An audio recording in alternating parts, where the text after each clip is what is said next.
tell me about the book, Getting Better. What made you write it? It came off the end of my book about having COVID, many different kinds of love. That was a huge challenge, having had COVID, having been in a coma. And I went on thinking about it. And then I thought about the other challenges and difficulties that I'd faced in my life, talked about it with the editor. And so the book emerged. It was as if really one book gave birth to another, if that's a suitable image. So they're linked, but it was very much stimulated by the idea that I'd had a brush with death. You had a brush with death, and my goodness, I mean, you say it lightly, but you were gravely ill with COVID.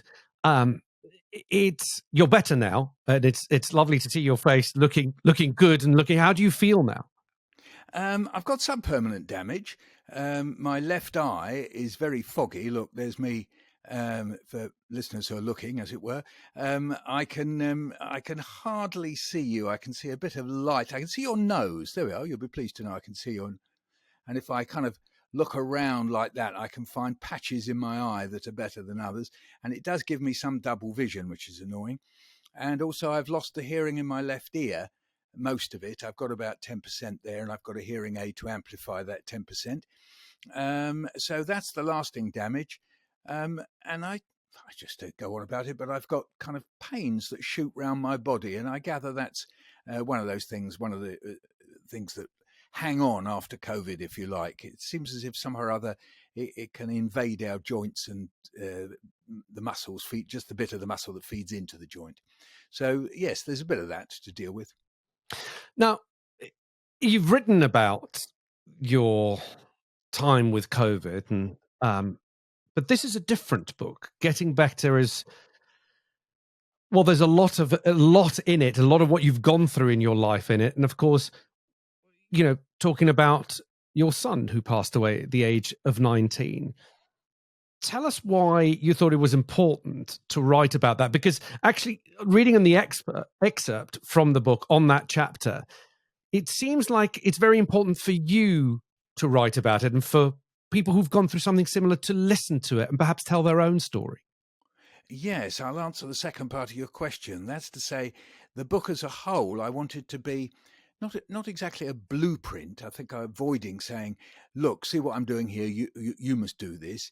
It's much more that when you write about these things or talk about these things, I'm in a way saying to people, even when I'm not saying it, hey, look, you can do what I'm doing. Here's a terrible thing that happened to me. I lost my son. Maybe something equivalent happened to you. Well, one of the ways that I find it bearable, or I found it bearable, is to write it out. First of all, write it out as a narrative so that I know day by day, hour by hour, what actually happened, and I've got it there. And then when it's there, it's almost as if someone else is telling me the story of what happened to me, because it's on the page in front of you. Do you see what I mean? Someone else, it's there. That's the language of writing, is it's outside of you. And so you've got it. And also it makes you freer to express your feelings, because in a way you've done that thing. Well, lawyers do it, don't they? They tell the story to get it over, aside from the feelings, and then you can deal with the feelings. And also, when you write about feelings, and I try and talk about this in the book, it doesn't have to be as coherent as when you tell the narrative. Telling a narrative, it's like then. It's got to be coherent, or you won't know where you are in the story. But with feelings or just fragments, you can just put them down. I call it unfolding in the book. So I give the example of how doctors kept coming up to me when I was lying in the ward after I'd been in intensive care for 40 days saying, you were very poorly. Michael, you were very poor. And they kept, every time I woke up, there was a nurse standing next to me or a doctor going, you were very poorly. So when I came home, I just wrote down on a piece of paper, very poorly.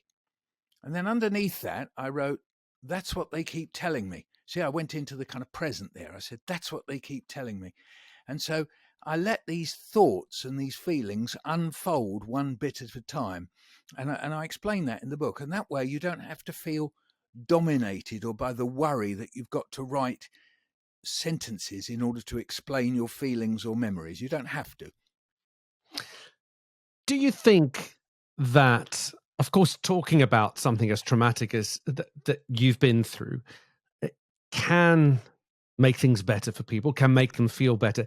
But is it ever, and the question that a lot of people ask, people who've been through incredibly difficult times or have suffered grief, they ask, can you get over it? Is it ever over? Have you found an answer to that question? It's never over. What happens is it can be bearable. That's the key thing. So whether people do the talking cure, and that's great. Whether you do the writing cure, which I lean a bit towards, I've also got another cure that's the doing cure.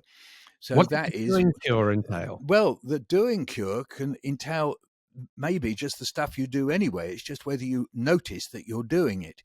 So last night, just before I went to bed, I noticed that the rubbish bin was full. I thought, oh, well, I'll do that in the morning. And then I thought, no, I'm actually going to do it now. Because if I leave it, it could pong the kitchen out, get up in the morning, bleh, horrible. So I took out the plastic bag, wound it round, took it out to the bin in the cold. Was I in my pajamas? Probably. Anyway, took it out, dumped it in the wheelie bin, came back in again.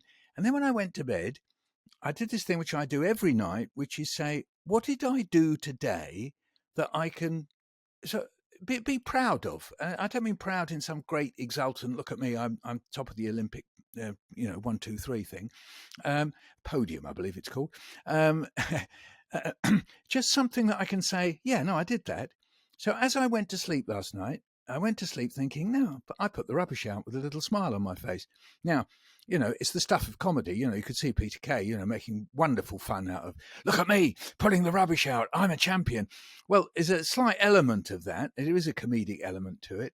But actually, for anybody who is facing any kind of difficulty, emotional or even worse, depression, something like that, being able to congratulate yourself on something really quite trivial is an immense relief. So that's another part of how I've made things bearable. Another thing is I do very silly things. I mean, I make up silly rhymes and stand in front of hundreds of children and they all laugh and it's lovely. If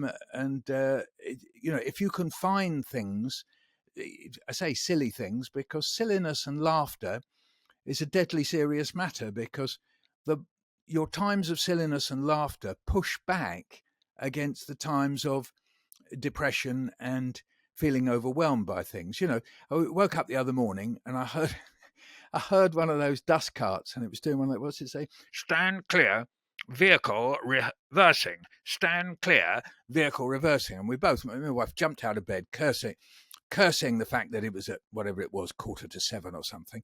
And then I suddenly thought, actually, did it say stand clear, vehicle rehearsing?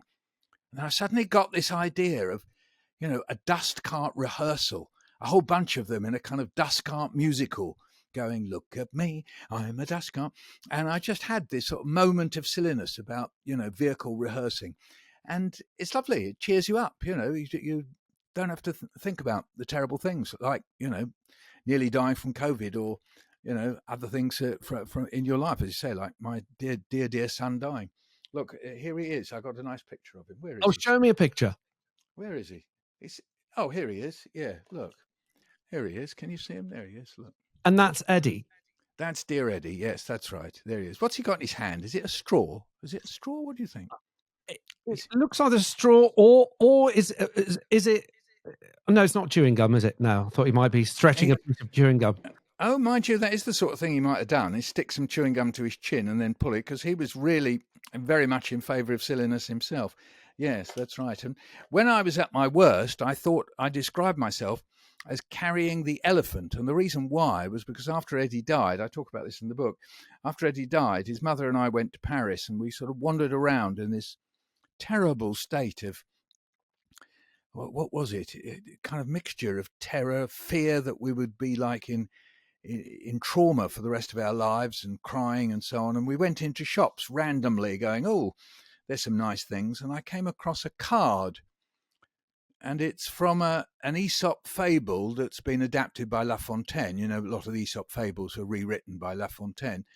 And this one is called, what is it called? Les Deux Aventuriers et le Talisman, or Talisman, I don't know how you say it in French. So the two adventurers and the talisman, and this man is carrying an elephant. And I looked at that picture and I said to myself, that's me. I am carrying an elephant. And you asked me earlier whether you can get over it. Well, I can tell you I'm not still carrying an elephant. So I look at that picture and go, that isn't me. That's not how I feel about myself. But at the very moment in Paris, a week after Eddie died, that was me, this man with this elephant on his shoulders. And even worse, he seems to be trying to climb a mountain in the Alps. I mean, as if it isn't hard enough to be carrying an elephant. And I just thought that is me. So I have that on my desk as well to remind me that I am not him anymore. Was it a difficult book to write, Michael? And now that it's written, what do you hope that people are going to get out of reading the book itself? There were moments when I was writing that I felt sad, and I didn't enjoy thinking again at the very moment I found Eddie dead in his bed in the morning. I didn't enjoy remembering a long insidious illness I had of hypothyroidism, and how I feel in my mind's eye that I wasted like maybe 5 to 10 years of my life being inactive when if it had been spotted earlier, it wouldn't have been like that. So that was painful. But the writing process itself was actually not difficult because the events are in my life and I've worked out ways in which I can put the video in my head into words on the page. I can do that. I hope that people will, there's the word hope. I hope that people will find hope in the book, that whatever challenges you face, whether they're insidious illnesses that you can't quite track down, whether they're feelings of paranoia, whether they're a tragedy that happened to me or a serious illness that may have happened to you, that you can find ways out of it. I mean, at the end of the book, I've got a little section called Raisins to be Cheerful. That's because I love raisins. Though this morning I thought, idiot, I should have called it Rosens to be Cheerful. You fool. So stand by for the paperback. It'll say Raisins to be Cheerful. So this is like the never-ending process of adaptation and emendation. It'll say Raisins to be Cheerful, brackets, or is it Rosens to be Cheerful? There you go. I love, just before we go, because we've used up all our time, I just love the fact that you find so much work and interest in silliness. Would you say that quite a lot of your inspiration comes from just observing, being open to observing the world around you, finding the silly things, and those spark the ideas that inspire your work? Yes, absolutely. And some of the silly things are in words themselves. What an absurd thing. We have this thing called language because, there's nothing table-y about a table, yet we've invented this word table to mean this thing. So this is something that linguists noticed, about 100 years ago, that the sign, as they put it, is arbitrary, because you go somewhere else, you go to Germany, and it's called a tisch. Well, there's nothing tishy about a table and nothing tably about a table. So, language is quite absurd. So, I noticed that the word sticker and ticket have got a similar sound in the middle. So I made up, he had a little sticker and he had a little ticket, and he took the little sticker and he stuck it to the ticket. Now he hasn't got a sticker and he hasn't got a ticket. He's got a bit of both, which he calls a little sticket. So I very much enjoy helping children learn that, and hearing a room full of 500 children all going, he had a little sticker and he had a little ticket. And it's lovely. It's just a lovely feeling. And then when I go to bed that night, I go, oh, yeah. And there were 500 children going, he had a little sticker and he had a little ticket. And it's beautiful. It's beautiful.